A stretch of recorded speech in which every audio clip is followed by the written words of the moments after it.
Okay, so we're back here on 10 over 10 and we want to talk about a very interesting topic here.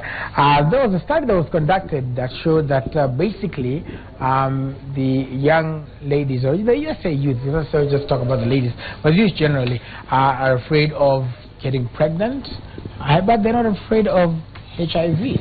So I want to put that discussion into context. But first I'll have to introduce the panel and I want you to show them some love as well. So we'll start with the lady, of course, ladies first. Hi, my name is Violet Kwamboka. Violet Kwamboka, let's hear it for Violet. Hi, my name is MC Baridi. I said MC Baridi, cold in Kiswahili. MC Baridi, unatoka wapi MC Baridi? MC Baridi, my home is in Nyanza. I'm working with NEFAC. NEFAC is a national platform fighting stigma and discrimination for people living with HIV in the country. All right, let's hear it for MC Baridi. Yes. Hi guys. My name is Ben Psycho, and I'm a gospel artist. Okay. All right. I wonder what the was for. But we'll find out in a short while. So of course, we want to put this story or this information into context for you, and we're going to run a short story just to show you what we're talking about, and then we're going to be back. Reports from the World Health Organization Reference Center ranked Kenya University to the HIV prevalence. According to the findings, the University of Nairobi has the highest prevalence at 15%, while Strathmore University had the lowest rate at 2%. The total number of people living with HIV in sub-Saharan Africa, well, that is 24 million people.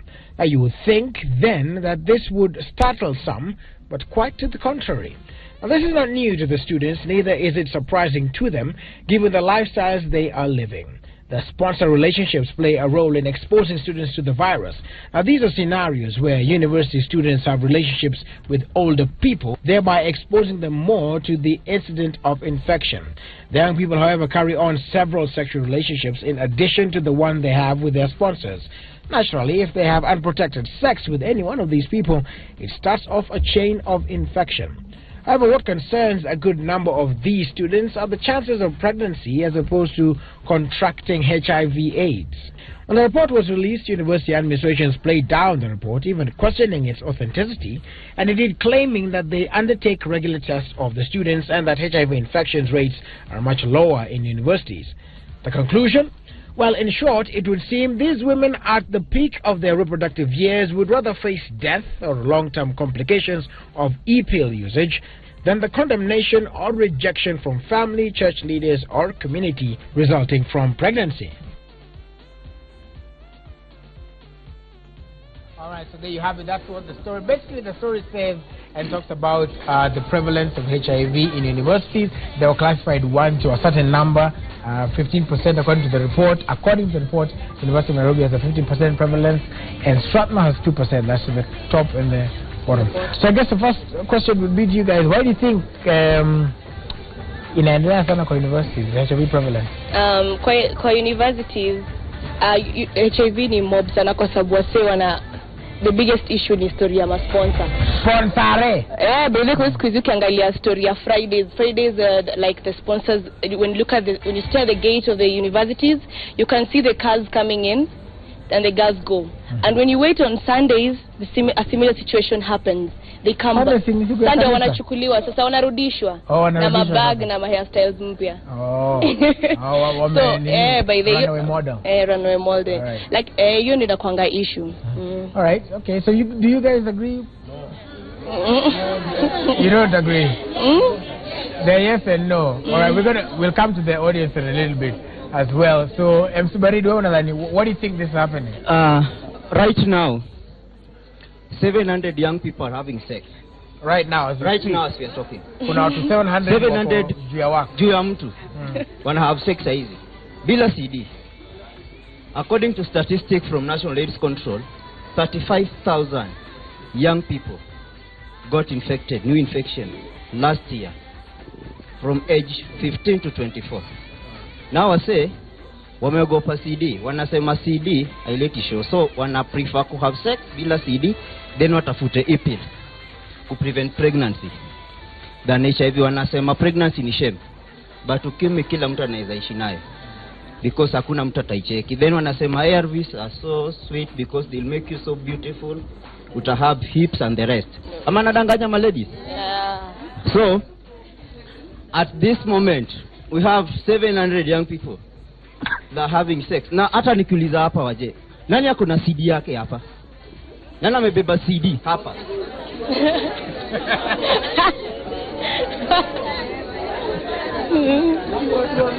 Ina depend.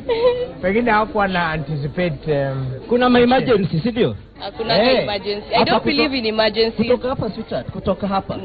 Mtu amedance mbele yako vizuri, umeshika umegozwa na Holy Spirit. Ukitoka hapa, manamba zimechangiwa. Before ufike home, ujue anything imehappen. Hakuna kitu kama hiyo. I don't believe in such things. Let me tell you. I believe in I'm still the one of the people who still believe in real love. I'm sorry, but I believe in love. I don't believe in accidents. I believe in love. So si lazima nitembe na CD, si lazima nitembe na CD, najua time nene nataka kufanya, si lazima nitembe na CD. Alright. So we got to tell us about what you think, because so here so far it is 700 people who are having sex as we speak. Then we have here real love, no glove, no love. And then what about you? What are your thoughts? For me, I think the problem is, I think in Africa we still consider sex as a taboo. So guys don't talk about it when guys are like maybe in class 8 or Form 1, Form 2, Form 3, Form 4. And now these guys, the funny part is that these older people tend to think that these young kids don't know these things. So you don't talk to them about it. Church doesn't raise it up a lot of times. So what happens to, so the moment they get to university, they go nuts, because now it's like they're now trying to revenge for what they really missed back then. Because I remember when I joined campus, I used to go for ex-cans at NPC Valley Road, and then I remember when we joined Kenyatta University first year, wale wasisani likuwa na wakilea wakipanda meza ni wale wasi tulikuwa nao church, unajua. So that goes to show you that a lot of people wanna feel ni kama wamefungiwa sana, and this topic is really not talked about. You know, like even I was telling somebody that I'm coming to 10 over 10 to talk about, you know, sex and HIV and all that stuff. For them they're like, sawa acha ndame mamangu walale, you know. Because we still consider it as a taboo, so we don't want to talk about it. We want to bury our heads in the sand and not mention it at all. So guys would rather abort because they don't wanna, they don't want the society to look at them like washai have sex. Unajua, like hata hiyo story ya mse kusema washai have sex, yani inakaga ni kama mse he's a sinner and all that stuff. But I think we need to talk about these things from an early age, so that we mold these guys and we tell them the truth about sex. Because you know the problem has come in now. The moment us influential wamenyamazia history ya sex, tumekuwa na wase wengine wenye wamekam kuongea about sex only in a wrong way. You need to understand that sex was created by God, so it's supposed to be enjoyed, it's supposed to, yani inafaa kuwa kitu poa, but it has its time. So when churches don't talk about these things, when parents don't mention these things, si watambua hizi vitu na wase wenye hawajokoka au wase hawajui anything about sex, so they will just be lying to them. You know, the whole thing of sponsorship looks cool, the whole thing of you being a player looks cool, you know, the whole thing of, you know, you getting a quickie looks cool. But I think if we start talking about these things at a young age, we'll be able to give these guys direction by the time they get into university. Another issue is that when it comes to the issue of pregnancy, you know, pregnancy is just, when you carry it, it's the stigma that comes with it. You know, you're carrying somebody in you, and it's a clear evidence that, oh my God, I was screwed some time back. You're carrying the evidence of being screwed.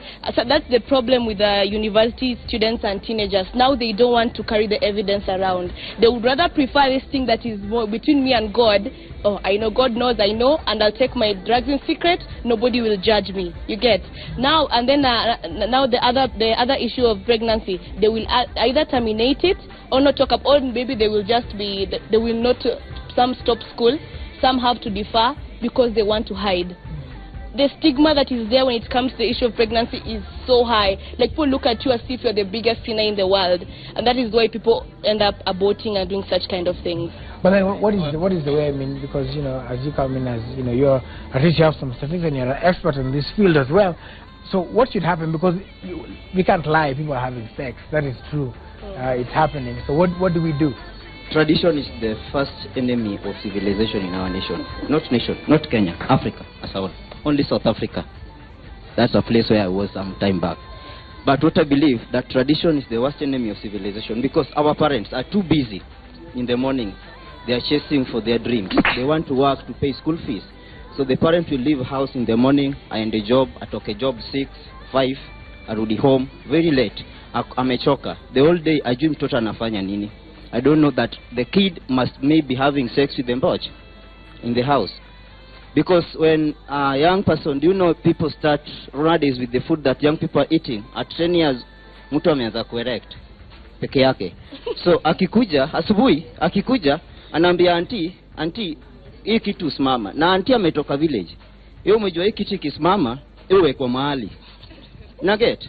Then anaanza kukuda, ikisimama kuja. So auntie atakuwa anamfundisha vile hizi vitu zinafanyika. When the parent is not there. Then secondly, we have a lot of young people that were born HIV positive. And these young people are still virgin. You don't know their status. Some of them get tested after 15 years, so that the time wanapata, oh, I'm HIV positive. And they are virgin. And no one is, men, we are not breaking virginity of these ladies with protection. You can't break a virginity with CD. You do it without CD. And you don't know when you are breaking virginity of this lady, you are not using protection. Secondly, when they go back to school, teachers are so busy. Want them to get an A to go to university and go to campus and be lawyers, doctors, and the rest. No one is talking to them. There is lessons in schools, life skills lessons. No one is discussing these issues.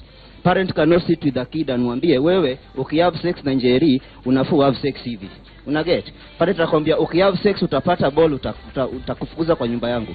When they come back to church, pastors are too busy.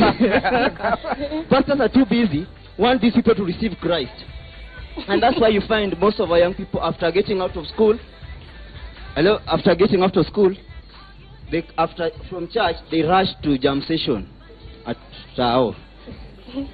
Jam session. They dance, they doing a lot of things. Jam session, huh? No, you know, guys, I cannot serve with US dollar. So just so when you see such a thing, those are issues that are affecting our. So what we can do as parents, teachers, pastors, we should supposed to come down and talk to our kids. Let's just discuss issues. Let's give your kid full information. Don't give a half information. Usiambie mtoi, usi have sex, utapata ukimwi utakufa. Have sex. Sex is so sweet. If you know that you can carry the responsibility that sex inakuja nayo, have it. If you know you'll take your medication well, have it. If you know you'll get pregnant na ubebe mtoto yako na wishi na vizuri, have it. But if you're not ready, please wait. And those are the information that you're not passing out to them. I have a different view on that. Right. I still insist that parents need to be very strict with their children. I want you to give an example. Look at the rate of pregnancy 10 years ago and now. There's a big difference. Right now, it is not a big deal. People are just getting pregnant anyhow. I still insist parents should be strict. In as much as we have to talk to our children, we need to instill discipline in them, and we need to be strict with them. Personally, I cannot tell my girl, have sex but use a CD. No.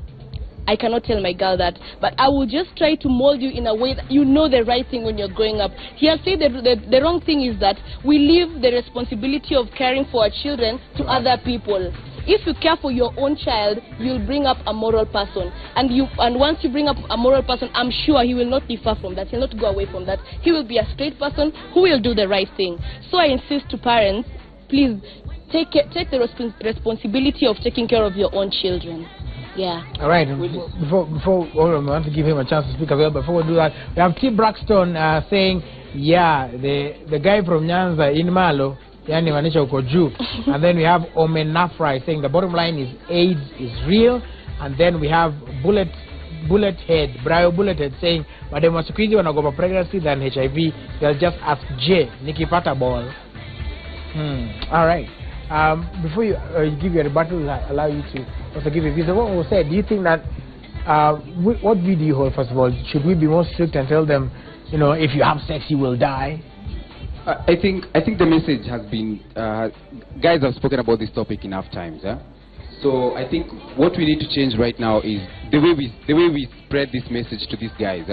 Because this generation is made up of millennials. Millennials are these guys who are born in this like 93 and above. They believe in YouTube, they believe in pop stars, they love celebrities, they love Instagram, they're on Snapchat, you see. So you can't tell them stuff not to have sex in the still the old-fashioned way. We need to keep up with the times, even as the church. We need to be a little bit swagged up and more funky so that we can attract them to church. Because if you don't do that, there's somebody else who's going to do that, and they're going to teach them their doctrines. Like for example, I always ask myself, like, we need to have churches that have raves every single Friday. We need to have gigs like Tomorrowland, only this time in a more positive gospel kind of way, and that's what people like in Akubamba are doing.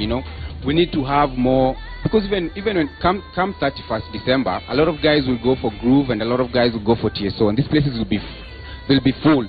So you can tell that this generation is not really made up of demons the way people try to the way people try and make it look like these young people wamepotea, wamechizi, unajua hakuna hopes, hii time inaisha, dunia itachomeka, these young people, we just need to change the way we sell our message to them, because times za kuwekaga home unamwambia mazee ukihave sex utadedi, so unamwambia si have sex, so anafaa kufanya, unaona. We need to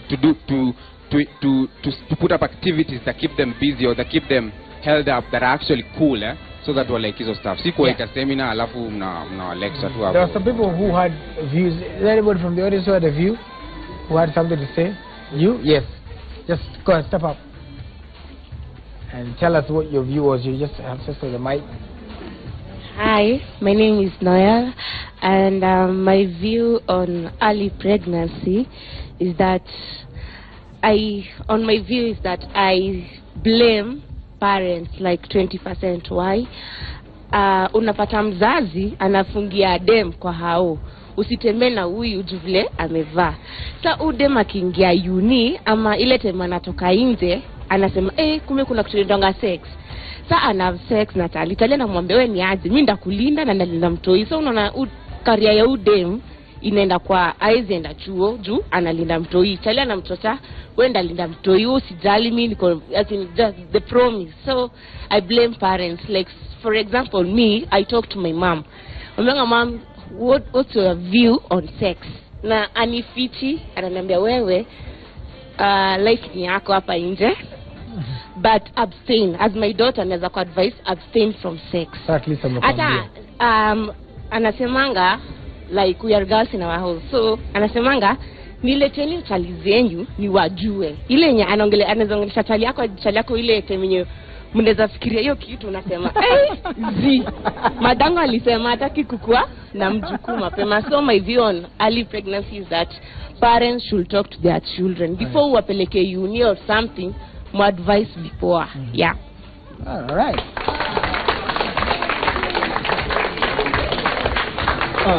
Uli, nimeguswa. Nimeguswa. We are discussing about having HIV, having pregnancy and everything. We are forgetting that will you manage to take ARVs drugs? These drugs has a lot of dangerous side effects. If you are not ready to take them, we lost 14,000 young people last year. This year, I lost 7 people, young people, aged 15 to 24 that I know, that died of HIV because they cannot accommodate to take these drugs. You take drugs in the morning, you take drugs at night, and you might take 8 drugs every day. Sometimes even you have TB, you take TB drugs. You have a lot of side effects. At night, some side effects make you too. What can you do? So it will give you a lot of pain in your heart and will take away your dreams as a young person. If you are not HIV positive, please don't aim to be there, because if you join that place, you will not survive. It will be hard for you to survive. Another message to parents: talk to your kids. Talk to your kids. As long as my sweetheart is saying that you should not supposed to talk to your kids, Talk to your kid. No, I said talk to Talk to your to kid. them. Yeah. Talk to your kid, but give your kid full of information. Full information. Saizi Raburu, kuna mtoto wako akifika tu miaka kama 6. Sina mtoto bado. Sinakwambia usichukue hiyo grace, utaki kuzaa. Una confess. Time ikifika. That kid hata kama ni niece, mtoto wa auntie, please anza kuongea naye at 6, 7 years because washajua hizi vitu. I can tell you that the youngest mother in our nation, she's 12 years old right now. And you can see we have some people maybe wako 18 years old right now. When you may have sex now, unaweza leta lori 2 zijae na wafukuze. Kushinda people that may have sex now from class, not from secondary school till now. But unapata these people may have sex with multiple partners around, and they don't know these people status yao ni gani. So this is why we are getting a lot of new infection every day. Secondly, shule zimefungwa. Matiang'i amepea watu leave. 2 months. 2 months. In 2 months, whatever ina happen saizi, asubuhi, every day, 100 young people wanna get new infection. You know that, huh? Kila siku, 100 people wanakuwa infected with HIV every day. And because of our fault. Now you ask for solution. Solution is you. Solution is everyone. Solution is a man. Ladies, if you know you have to have it, if you go to your boyfriend's house, tafadhali beba CD. Ladies, if you have to go there, beba CD. Because as a man, ukuje home, kuniambie unataka kuniona ama ukuje home na madhi ametoka kidogo. Kutoka hapa chini niende nibuy CD kwa shop, ni ngori, si ndio? So utaniliza, alafu inakuanga tu alikaa pale, ulikaa hapa. Ujivi ulifika pale, ujivi alikuhug, ani hug na feelings, before you know it, everything may happen. Si ndio? Isha happen. Tubonge hizi vitu, ha? Tusifiche.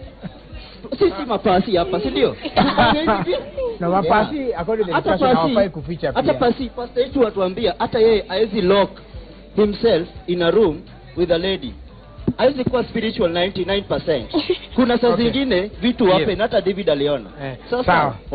Acha nini hapo because of time allow you have a lot of the last thing, yes, as you the last comment is, I want to say this: in as much as all these things have happened, we should not shun away. As in, we already have the poor infected, we have the poor affected. So the bottom line is, we are a nation. We are one people, one love. We should not. We should make sure that we help the other people who are infected to accept their status and help them live a happy life. And I don't like the fact that they really have to hide because of the society. It is not fair. Maybe it was a mistake. It could be a mistake. It could be something that happened because you didn't want to. Or I get, things happened in the world, but we should not shun them away. Let us support them. We are one nation, one love. Yeah. Right.